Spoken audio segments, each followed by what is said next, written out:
Welcome back to our second episode. How you doing, Ryan? Doing great. How are you doing, Zach? You know, I'm pretty good. What we got going on today? Well, we're in a new setup, new room. Feeling great. It's a little small, a little tight, but background's a little could be better, but it's better than the other one. A little tight, but we're moving up in the world. Exactly. We're starting at the bottom, slowly making our way up top. It's only gonna get better. It's only gonna get better. Yeah.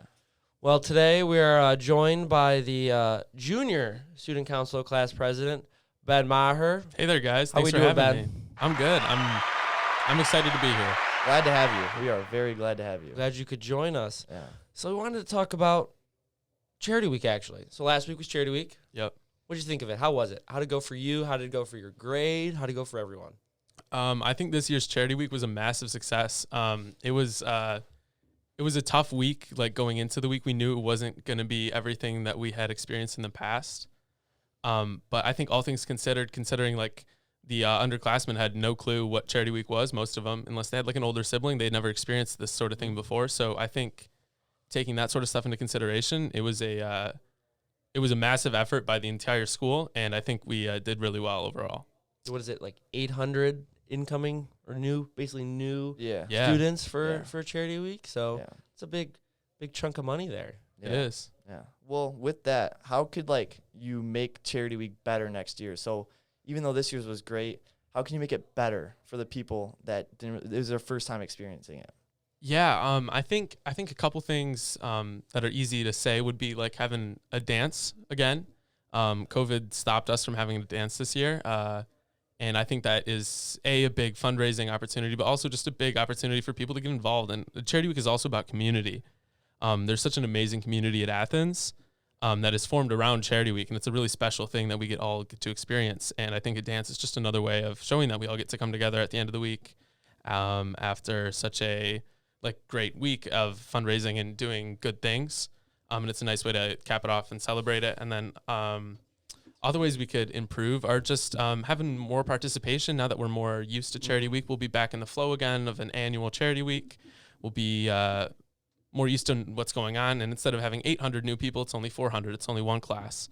And that can have just more participation, more excitement overall, and make it a better week. But there's no denying that this week was amazing itself.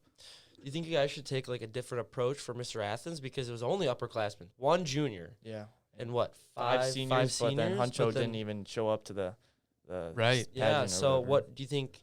Because I feel like Mr. Athens is definitely can raise a big chunk Oh. of money. We Oh, saw yeah. that your freshman year, our junior year, Absolutely. or our And there was sophomore year. there was a bunch of underclassmen too. I think we had a couple, and every grade Yeah, had at least yeah, one or two yeah, people. I And Yep. then There was close to 13 participants uh-huh. that year. yeah, I think in terms of Mr. Athens, I don't know if we need to change anything, but I think just the fact that we had one this year will make it better and have more participation for the following years. Now that we've seen Ethan Sanuko be Mr. Athens, and now that we've seen everyone else compete for it, I think people are going to go out there and be inspired by him and all the other contestants, and I think they're going to want to compete themselves, and I think we'll have a lot of participation next year. In my opinion, I think we'll see a huge growth in the number of participants and just the competition overall, and see how much money that they can raise now that there's going to be more participants and they're going to be more into it and more used to doing this sort of thing. Do you think that they can possibly, with the school, I know it was federal regulation with selling food, do you think that they could possibly reach a happy medium of still being able to sell? I don't see an issue with, I understand they don't want to stop class. They don't want kids walking into class Yeah. and selling food. But you think they could reach a happy medium of selling during lunch? I understand it was a bit excessive, selling McDonald's meals, Chick-fil-A, bangs. I think that was a bit excessive, but you think in next year, would you bring up possibly talking with the administration and reaching a happy medium, because food's probably one of the biggest sellers. Yeah. It was a huge seller 2 years ago, and I think it would be great if that could happen. It's just I don't know how we could get around these laws, because as you said, they are federal and state regulations. But it's definitely worth bringing up and worth making an effort to try to change, because it would be great to try to get that back. Because as you said, it was a huge moneymaker. I definitely think that 2 years ago, I think that definitely was one of the reasons why we raised over 100. Absolutely, it was. 84,000. But I definitely think that this year showed that we could adapt. We were at, I mean, they were still selling at, they all showed up to, what is it, Espresso Yourself. Yep. Everyone was selling during, Yeah. And, Volleyball tournaments, volleyball basketball tournament. games. yeah, it was Yeah. different. It was a great year to, like, adapt and Yeah. learn, try different things. Yeah, and I think it just showed how creative the Mr. Athens contestants could be, because that was the main selling point 2 years ago. But this year, they definitely had to come up with some new and creative ways to make some money and to fundraise. And I think they did a great job, all things considered. I definitely do too. Oh, 100%. Ben, on the speaking terms of money, what was your reaction to the big reveal? I was ecstatic. I think we can all say that it's one of the most special experiences you'll get to experience. There really is nothing like an Athens Charity Week, and being down on the gym floor when the paper gets torn away, it's a really, really special feeling that I think you can't really get anywhere else. And I think all of us here know how much hard work it takes to get to that point to raise that much money. And I think that makes it all the better, just knowing that we worked so hard to raise so much money for such a good cause, and that it can work out in such an impressive way where we can raise $117,000.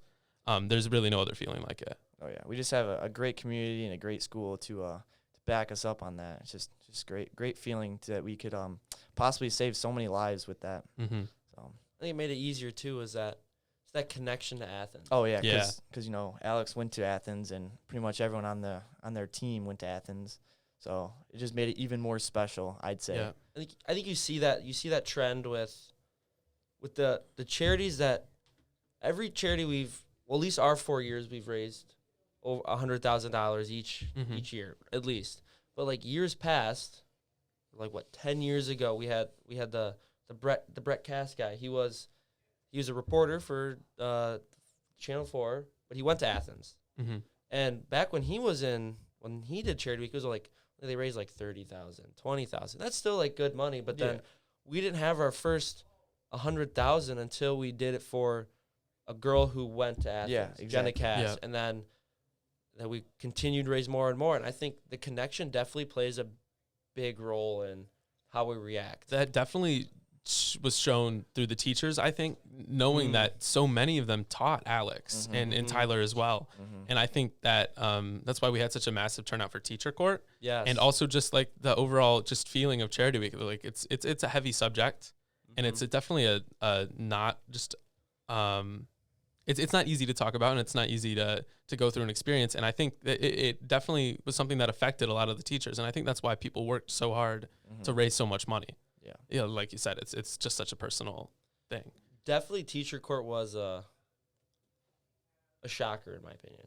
How so? Freshman and sophomore year, they were just like, they didn't really advertise. Mm-hmm. Yeah. They kind of just another thing that had to happen. But this year I felt there was a competition going, I think, but I definitely think the teacher court was more of an impact than it has been in years past. Frankly, I didn't even know what it was until this year.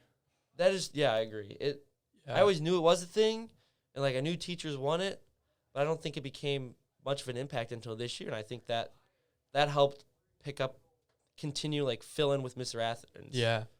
I think so. I think that definitely filled some of the void of not being able to like sell food for Mr. Athens contestants and stuff like that, because the teachers really did step up this year. Oh yeah. Because I think there wasn't a single student in this school who could go anywhere without seeing a holder for teacher court or something like Or that. Miss Feely. Yeah, You get a little competition going, it always gets the best out of everybody. Oh yeah. it does. It Yeah. does. Well, Ryan, you got a joke for Ben today? I do. Ben, what lights up a soccer stadium? I don't know, lights? A soccer match. Yeah. Well, Ben, just want to say thank you for taking time out of your second hour to join us. Yeah. We hope in the future you guys can do great things for Athens, and we're looking forward to see what Charity Week in the next years bring. Yeah, thank you. Thank you so much for having me. It's a pleasure having you on here.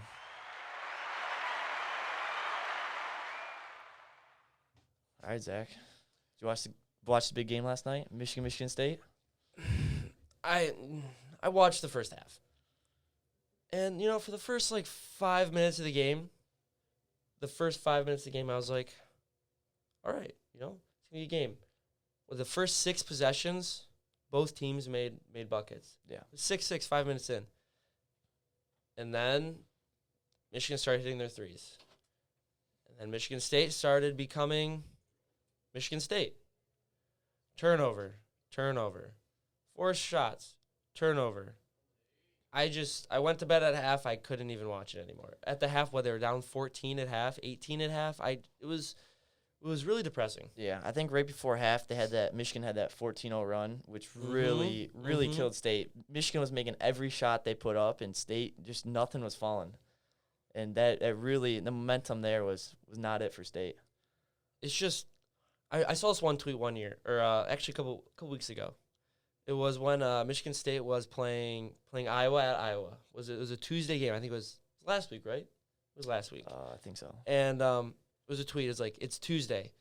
You know what that means for Michigan State basketball? It's either going to be the best game of the year or the worst game of the year.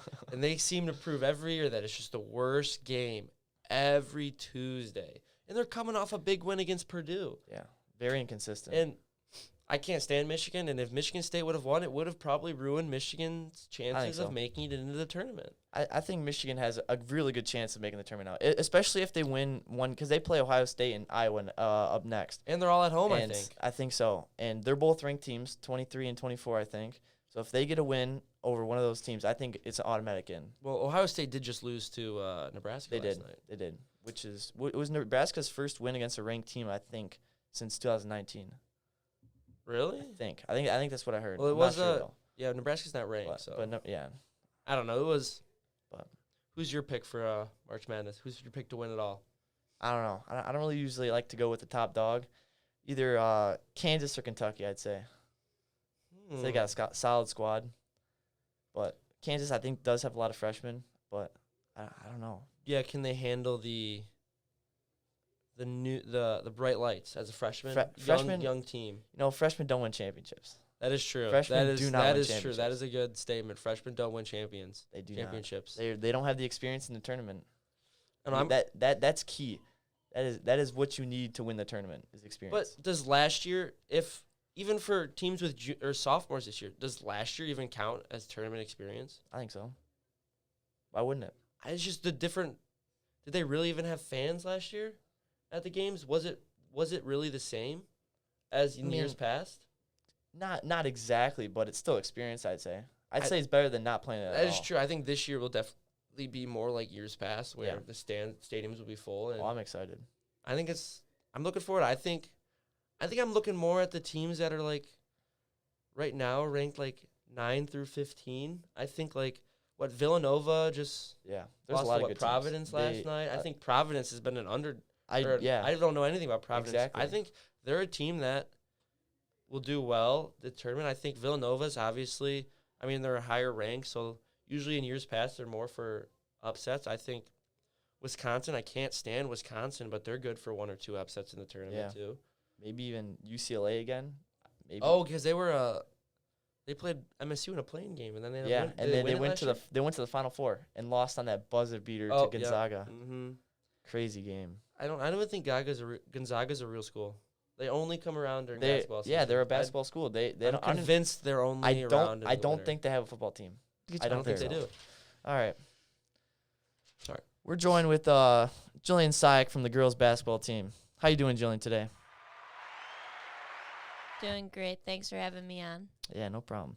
So, clearly you got a big game today against little ponies down the street.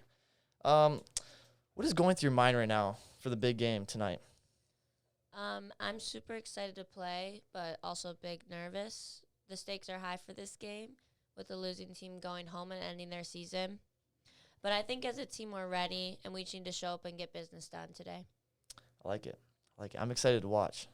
What have you guys done to prepare? You literally just played. Would you play Warrenmont or Waterford? Warrenmont on Monday. And that wasn't much of a competition. Does that affect how you guys play? Because that's a down game, and now you got to all of a sudden turn it up a couple notches. Yeah, so we know that game was not our typical. We didn't play how we usually play. We ran some new drills, just tried some stuff around. But we got in a good practice yesterday. We actually were joined by these podcast hosts, Zach and Ryan, as well as a few other seniors who were able to help us out with demonstrating some moves Troy might do or some offensive styles they might use. So we were able to practice with them, and we appreciate you guys coming. But I will say your shooting could use some work. To be fair, we don't really play basketball It's not like really, you guys. not really our sport, Yeah. We just play like pickup games here and there, some friends. Well, but- you could pick up some skills. Okay, there.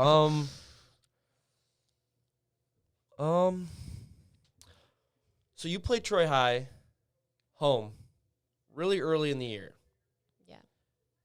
How does it feel now going to their court, playing them at home now after they've had a pretty good year? They have their two stars, I guess you could say, that combined for basically all of their points. What does it feel like now going to their court? Because I think as a fan, I want to say we maybe got into their head the first game, which Yeah. definitely helped. Oh, You yeah. for sure did. But now what does it feel like going to their court now? Yeah, so it was really nice having the home court advantage last time, but it obviously affected them. It has a mental effect, but it's not going to affect our play style. We're still going to go out there and play like we normally play. We'll bring the energy with the team, and we hope the Hawks Nest can show up too. So even if though it's cross town, to make it feel like a home game. I mean, for us, like when a game's at Troy High, I kind of think of it as a home game, kind of, because it's how close it is. I've always thought when we Yeah, go to Troy High, it'd exactly. be a home game. Exactly. It's just, I don't know, it's a home game for them and a home game for us. Yes, I feel like I when think they so. come to us too, I think they think it's a home game for them too. It's because of how close it is. Yeah, and I think, I don't know. I think it's definitely going to be a home game for us too. I hope hope a lot of people will show out today. Well, Yeah. the interesting thing is, we're like technically the home team. Yeah, that's So how we should be sitting that's how the like on playoffs their work. bench. So you're going to be like on the other side usually? Yeah, we should be if they don't like make a fuss about it. Because what, you guys are the higher seed? No, actually, they're the second seed, but just the way the brackets Yeah. work out, we're labeled as the home team. Even though Isn't they're it the the host. isn't it the bottom Oh. team in the bracket is the home team? I think something like that. Yeah. So how does like the seeding work for you guys? Because usually I know they like to keep the two, like in some brackets I've noticed they keep like the two rivalry teams on opposite sides of the bracket so they can play each other in the finals. So how does that work with like basketball? Who else is in your Yeah. bracket? So if you've seen that, it's probably because it just happened to work out that way with rivals. But for the MHSAA, they just do the top 2 seeds in each district, and there can be 5 to 6 teams. We have 5 in ours, so Troy High got a bye. Mhm. That's why they didn't play at all Monday. We're the only team to play. So then we also have Warren Cosno and Warren Towers on the other side of the bracket. And they'll play right before us at 5. The winner of our game and their game will play for the finals. But yeah, so Troy High got the 2 seed, Warren Cosno got the 1 seed, and we were just unseeded, and we ended up playing in the first game, which doesn't really matter. But now we'll play the 2 seed Troy High. So they wanted to split up the 1 and 2 seed Mhm. just for each bracket, but like hopefully they won't even make it to the finals. So I know for hockey, MHSA does it the dumbest way possible. So they put the top 2 seeds, so the 1 seed and the 2 seed, they put them on opposite sides of the bracket. And then they go in alphabetical order. I think they do that for us too. I That's think interesting. that's just stupid how they do it. They should seed all the teams. I think it's stupid You think so? because we got Rochester United for hockey. They're a good team, right? The other team we have Catholic Central, Lake Orion, us, Rochester, and Lapeer. Lapeer had 3 wins this season. They played like 4 games. They had 3 wins, and they get a bye and play Catholic Central in the first game. They're first in the semis, and we have to play in the quarters. It just didn't make any sense that it would go by alphabetical order. I think MHSA just doesn't care sometimes. Yeah, I think for soccer, it's the first two seeds are on opposite sides. I don't know if 1 or 2 teams get a bye, but everyone else is just randomly I sprinkled in. think the bye depends on the number of teams in the Yes, district. yeah, I think so. Because we only had 'Cause we only had 5 in our hockey bracket. I think we had 7, so I think only 1 team had a bye. Yeah, then it just depends if it's an even or odd Yeah, number yeah. there. I think they definitely. I know. I have a hot take for you guys. Do you think that private schools should play in their own state championship? Then they can't declare themselves the state champions if it's only versus other private schools. I feel like I don't know. for their league, I think it's right that But- they're in their own league. It doesn't seem right that Brother Rice, Catholic Central, St. Mary's can handpick kids from all over the state. But here in Troy, we can only pick from kids on one side of Rochester Road. Yeah, I don't know. That's interesting. Because, like, shouldn't they win it every year then? But they don't. So that makes the championship even more special, don't you think? But, well, if you look at some sports, like Okay, lacrosse, yeah. every single year, Yeah, they do win Yeah. every year. every They do. single year has either been Brother Rice or Catholic Central winning. Wow. And then don't you think, like, so they seed-based teams, D1, D2, based on how big their school size is. Don't you think Brother Rice or Catholic Central should be like D2, D3 because they have they don't have any girls, so they're half the size of what a normal school would be? No, I do agree that they should be able to move up because I know for college you can, like, if you're good enough, they'll place you in, like, a higher division, like how Grand Valley Soccer is moving D1 in the coming years. And because they've literally won the D2 championship, like, Was it 2 of the past 3 years? yeah, and more like, I don't know, 7 out of the last 10 years, something like that, like a crazy amount. So in high school, I feel like, for example, Marion was soccer. Yeah. Marion was soccer. They've won the last 4 state championships, and I think it was a blowout, like 3-0, not even a challenge, and there wasn't a hard road to, like, the state championship for them. And they, in the regular season, I know we played them, like, they scrimmaged, like, D1 teams and stuff like that because that's better fit for their competition. Yet when they go in their D2 state championship route, they easily win all the games. Yeah, I think it's definitely. I feel like MHSA wants to see the private schools win, Yeah, I think so. in my opinion. I think, well, yeah, you got private schools. The guy who runs MHSA went to a private school. Oh, that makes sense. Oh, that's interesting. Yeah. What school? I don't know. I just knew he went to. They said he went to a private school. I feel like it's Catholic Central. Not sure, though. Probably. Who doesn't go to Catholic It Central? it probably is Catholic Central. That's an interesting question. I've never thought about that. I've What, never not having Catholic schools play in their Yeah. own Yeah, I've league? I've never thought about. I mean, that. a lot of states around like Michigan do that. Really? Like Wisconsin, I think does it. Milwaukee does it. But I think they definitely view sports differently than But we then do. would you just say, like, we're the private school state champions? And then if you win, if you're a public school, like, we're the public Or, school state champions? Hear me out. They have two sets. So like the private school plays in their own tournament, and then the public school plays in their And the own. winner. And then the winners of each both play. I think that's But would you both be state championships or state champions, or would this like even no matter what happens in the game, would you both be state champions, or like just one person takes the crown? What do you think? well, that's actually good. Like, never thought about that. I've just always thought about that. It's annoying to watch private schools win. Yeah. Oh yeah, I agree. But that's definitely a good.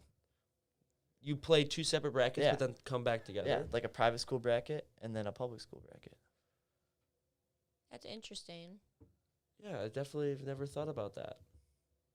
I don't know. Yeah. So, Jillian, thank you for joining us today. Yeah, Good luck. Thanks for having me Good on. luck tonight. Oh. Hope you guys can continue beating up the Troy High girls basketball team. Oh yeah. Hopefully we'll have a big student section there to cheer you guys on. Theme is whiteout. Theme is white Team out. is white out. Very Alright. nice. You heard it here first, guys. Team is Yep. white And out. buy your tickets online. Yep. Buy your Oh tickets. yeah, you gotta buy your tickets. Do you know where the link is, or where we can find the It'll link? be posted on the student section Twitter. Perfect. Alrighty. All right. All right, thanks, guys. Yep, Thank thanks, you. Thanks, Julian. Want to do sports? Yeah. All right. Nice little sports update we got. So obviously, district game tonight for the girls basketball team. Everyone, show out. Hopefully, we can beat the Troy High Colts, Mm. and at Troy High too, which is quite unfortunate, but It's a home game. Let's just Yeah, say that it's a home game. that is true. And what about last Friday night? Oh my! That was definitely a shocker for me. You know, the first time they played Seahome, they lost Yeah, it was by like 20. It was by 20. 20. It was by 20. And then this week we turned around and beat them by what, 39? it was something. It 39? was like it was in the 30s. Definitely a change in play, and I definitely think that's a good win to carry Athens, the boys team, in the playoffs. Oh, 100%. And they still have a couple games left, but I think it definitely sets a good precedent. Big confidence booster. Definitely. You got everyone scoring. It's senior Oh night. my gosh. Coaches getting everybody in. James Dunking dunking and Javi hitting the far three. Andre's first shot. Andre's first points of the season in his Yes, first Andre game. getting in. Logan Slade with Great to three see. right in front of the student section. Great to see. It was amazing. It was an amazing experience. I loved it.